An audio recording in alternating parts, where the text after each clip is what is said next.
Hi, this is Francis from Easel. Today I want to do a quick video on how to save a project to your Easel account from the Easel project gallery.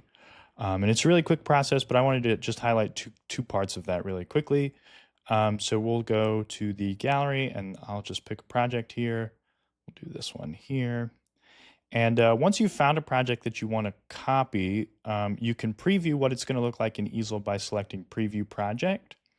And this is going to show you what the project's going to look like in Easel. You can then click here to save the project.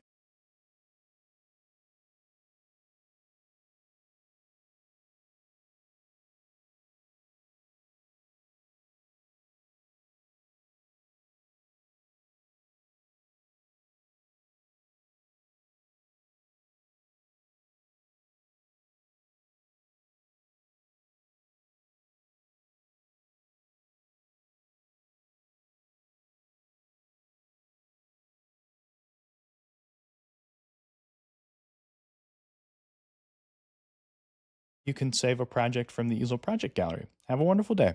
Bye. To learn more, head over to easel.com.